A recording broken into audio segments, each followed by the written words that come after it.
कहीं हम हार न जाएं, इसलिए हर सावधानी अपनाएं। सूचना एवं जन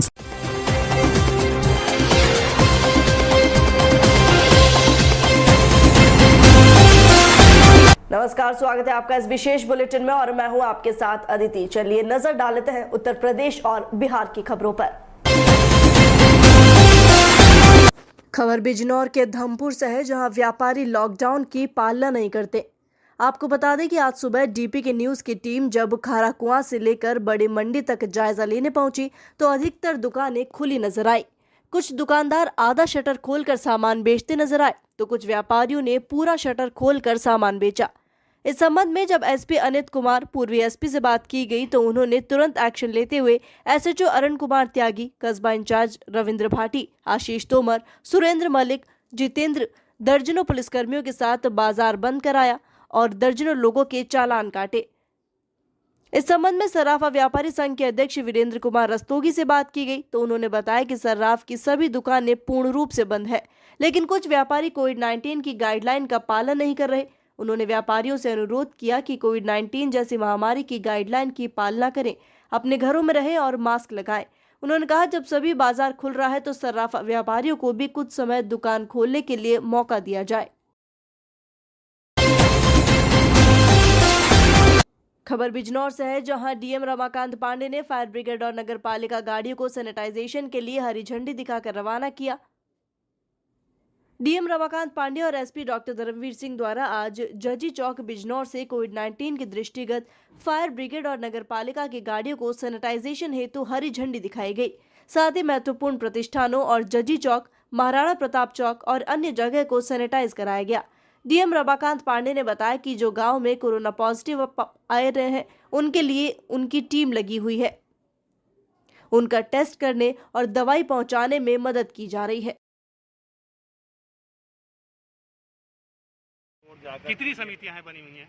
हमारे यहाँ निगरानी समितियाँ 2509 जी, और जो रैपिड रेस्पॉन्स टीम्स हैं वो 47। उनका अलग काम है, उनका अलग काम है।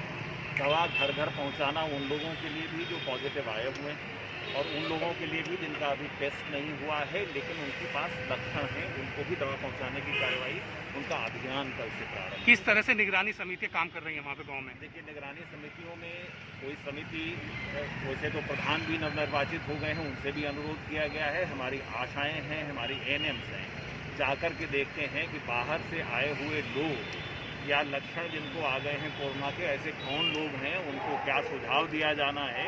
अगर कोई परेशानी में है, कोई उसको कोविड के लक्षण ऐसे हैं जिनमें तुरंत टेस्ट होना है, तो उनके टेस्ट कहाँ होंगे, टेस्ट वाले की टीम ला करके या उनको सीएचसी पर पहुंचवा करके उनका टेस्ट कराना और दवाइयाँ उपलब्ध। तो कैसे जांच कर रहे हैं वहाँ पे गांव में वो लोग? देखिए, गांव में जांच की व्यवस्था नहीं है, जांच की व्यवस्था तो टेस्ट की सीएचसी पर ही है। नहीं, सरकार का कहना है कि थर्मल स्क्रीनिंग प्लस ऑक्सीमीटर वहाँ मौजूद है, लेकिन हम एक गाँव में गए, वहाँ हमने हकीकत जानी, वहाँ पर उनका कुछ नहीं था, सिर्फ नाम पूछ रहे हैं और मोबाइल नंबर पूछ रहे हैं। क्या कहना है इस बारे में? ऑक्सीमीटर प्रत्येक गांव में खरीदवाए गए और 385 हमारी निगरानी समितियाँ शहर की हैं, उनके पास।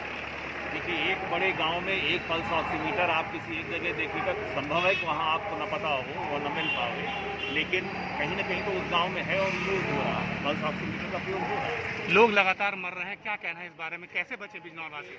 कोरोना की स्थिति क्या है, ये सब लोग इस बात से भली भांति अवगत है। जिला अस्पताल में और हमारी सारी सीएचसीज में हमने ऑक्सीजन की और बेड्स की व्यवस्था है। प्राइवेट हॉस्पिटल्स हमारे यहाँ सिर्फ 2 हैं जिनमें व्यवस्थाएं कराई गई हैं। बाकी जनरल प्राइवेट हॉस्पिटल्स में कोरोना का उपचार उनके पास नहीं है और वो कोशिश भी करेंगे तो ऑक्सीजन की व्यवस्था लगातार नहीं कर पाएंगे। हमारा अनुरोध जनसामान्य से यही है कि जिला अस्पताल में या अपनी निकटस्थ सीएचसी पर जाएं, वहाँ उनको व्यवस्था मिलेगी। ऑक्सीजन कंसंट्रेटर्स हैं, ऑक्सीजन सिलेंडर्स भी हैं, वहाँ व्यवस्था है। अच्छा डीएम साहब, सरकारी अस्पताल की अगर बात करें तो वहाँ पर फ्लोमीटर नहीं है, क्या कहना है इस बार? फ्लोमीटर जो ऑक्सीजन में लगाया जाता है सिलेंडर में, वो नहीं है उपलब्ध।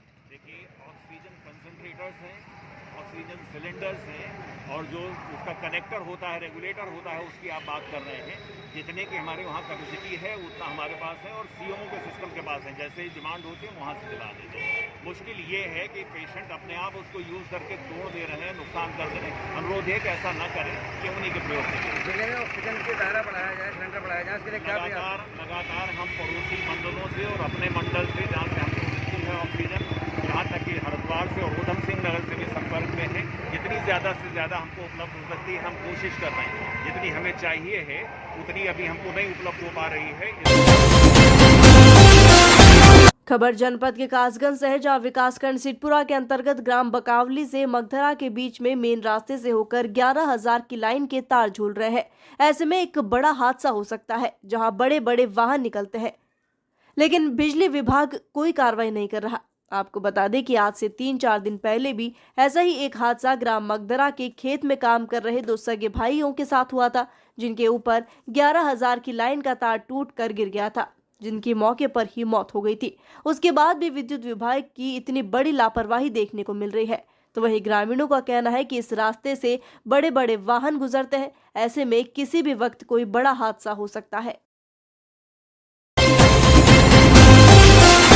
खबर आगरा से है, जहां आईजी रेंज आगरा ने समाज सेवी और हॉस्पिटल संचालकों के साथ हॉस्पिटल में मरीजों से हो रही लूट पर नाराजगी जताई, साथ ही अचानक छापेमारी की बात कही। पत्रकारों से बात करते हुए आईजी रेंज आगरा नवीन अरोड़ा ने बताया कि ऑक्सीजन से लेकर रेमडेसिविर इंजेक्शन और अन्य जीवन रक्षक दवाओं की कालाबाजारी रोकना, मरीजों को समय से इलाज दिलाना शासन और प्रशासन की मंशा है। इसके लिए डीएम, एएसपी और कमिश्नर के साथ आईएमए के पदाधिकारियों के साथ भी बैठक हो चुकी है। प्रशासन ने हर संभव मदद का भरोसा दिया है। इसके साथ ही कानपुर की तर्ज पर ऑक्सीजन बैंक बनाने के लिए कानपुर प्रशासन से कोऑर्डिनेट किया जाएगा, ताकि आगरा में भी ऑक्सीजन बैंक बनाया जा सके। उन्होंने बताया कि सिर्फ ऑक्सीजन बैंक ही नहीं, फूड बैंक और अन्य जरूरी सामानों के बैंक बनाने की भी योजना है। कुछ समाज सेवी एम्बुलेंस और शव वाहनों का खर्चा वहन करने को तैयार है।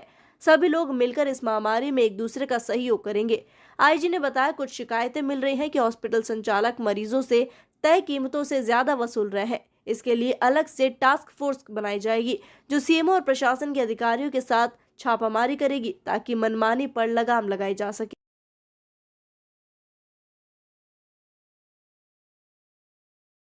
आप लोगों ने कई लोगों से मीटिंग की, आईएमए से भी क्या मामला रहा है और किन मुद्दों पर ये की गई? सबसे पहले तो मैं ये बताना चाहूँगा कि एज अ पुलिस पर्सनल इस बात से हम लोग भी व्यथित हैं कि लोगों को बहुत रिस्पाइट नहीं मिल पा रहा है, और कुछ अफवाहों के कारण, कुछ अव्यवस्थाओं के कारण, कुछ हमारी अपनी कमियों के कारण लोग परेशान हैं, कहीं ना कहीं घूम रहे हैं, भटक रहे हैं, बहुत सारी चीज़ों को जानने की कोशिश कर रहे हैं, और शायद हम उनको वो सुविधाएं या वो सूचनाएं समय से उपलब्ध सही जगह पे नहीं करा पा रहे हैं। दूसरा, हम लोगों की मदद के लिए क्या कर सकते हैं, तो इसमें आगरा पुलिस या रेंज पुलिस की तरफ से हम लोग आगे आए हैं, और आज बहुत से समाजसेवी संगठनों से और ऐसे जो दानदाता पहले कोविड के प्रथम लहर में रहे हैं, जो लोगों को फूड बांटते थे या किसी तरह से उनके लिए व्यवस्थाएं करते थे चीज़ों की, उनको भी बुलाया था कि उनसे समझ सकें कि किस तरह से वो आगे आना चाहते हैं।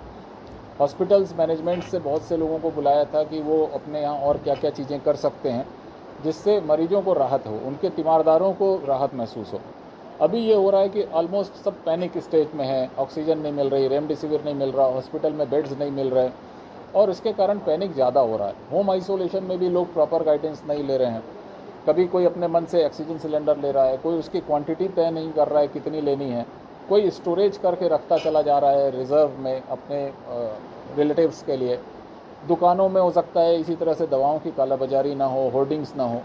ये सब चीज़ें लोगों को बताई गई, हॉस्पिटल्स को बताई गई, और इनको ये कहा कि आप एक अपनी एक्चुअल डिमांड रेज करिए कि किसी भी 2 दिन का सैंपल ले लीजिए, उस दिन आपके कितने मरीज किस किस तरह के भर्ती थे, कितने सिंपल थे, कितने HNFC पे थे, कितने लोग उनके आइसोलेशन पे थे, कितने वेंटिलेटर्स पे थे, कितने लोग कैनुला पे थे। अलग अलग चीज़ों को वो बना लें और उनकी क्या रिक्वायरमेंट थी उस दिन की, और हमारी उस दिन की सप्लाई कितनी थी।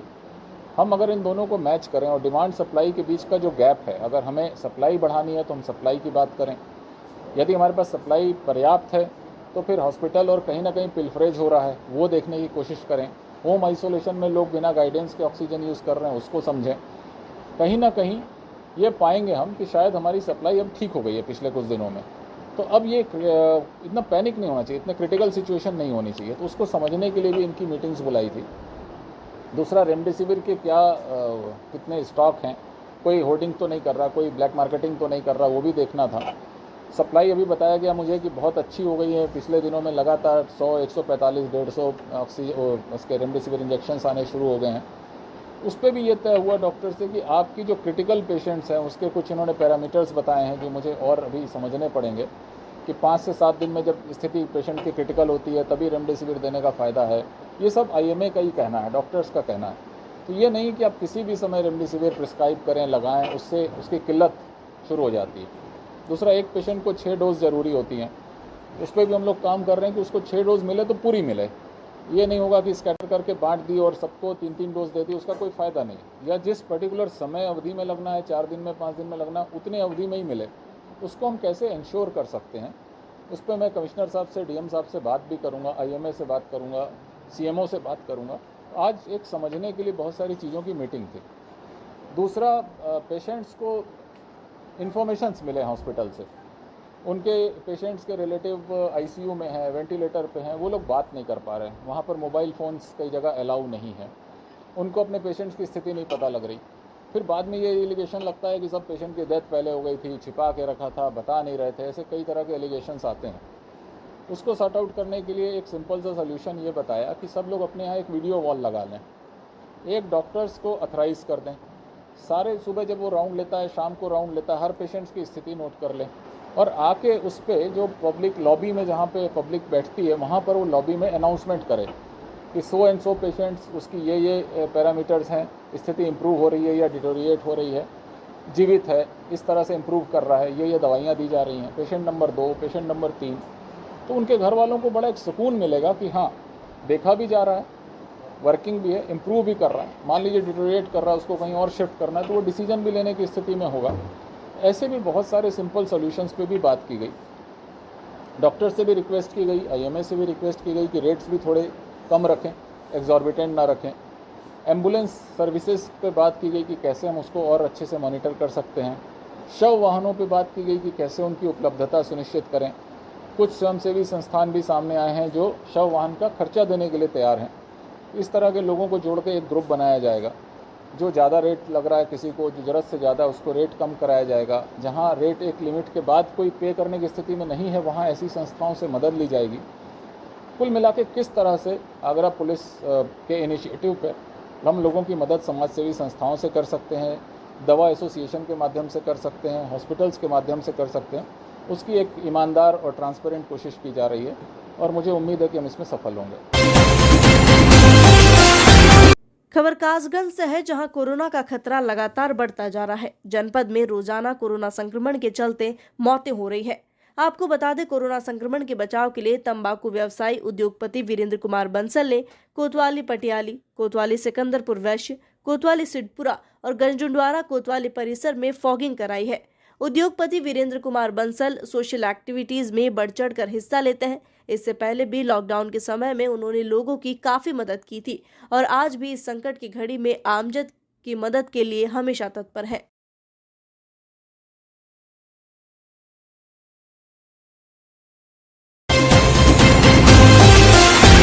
खबर रायबरेली से है, जहां लालगंज कोतवाली क्षेत्र में कोरोना गाइडलाइन की धज्जियां उड़ाई जा रही हैं। एक और योगी सरकार ने प्रदेश में लॉकडाउन लगाया है, तो वहीं लालगंज कोतवाली क्षेत्र में कस्बे से लेकर साप्ताहिक बाजारों तक खुलेआम सामान बिक रहा है और लोगों का हुजूम जगह जगह सामाजिक दूरी की धज्जियां उड़ा रहा है।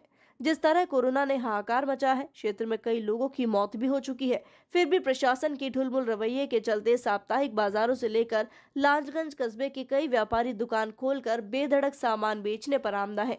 और सबसे ज्यादा बुरा हाल ग्रामीण क्षेत्रों के बाजारों का है, जहां खुलेआम सामाजिक दूरी और बिना मास्क के लोग खरीदारी करने आते हैं, लेकिन प्रशासन द्वारा किसी तरह की सख्ती न बरतने के चलते कोरोना गाइडलाइन की धज्जियां उड़ाई जा रही है। खबर बिजनौर से है, जहां स्वास्थ्य महकमा और प्रशासन भले ही लाख दावे करे कि कोविड संक्रमित मरीजों के भर्ती होने और ऑक्सीजन मिलने के लेकर जमीनी हकीकत कुछ और ही बयां कर रही है।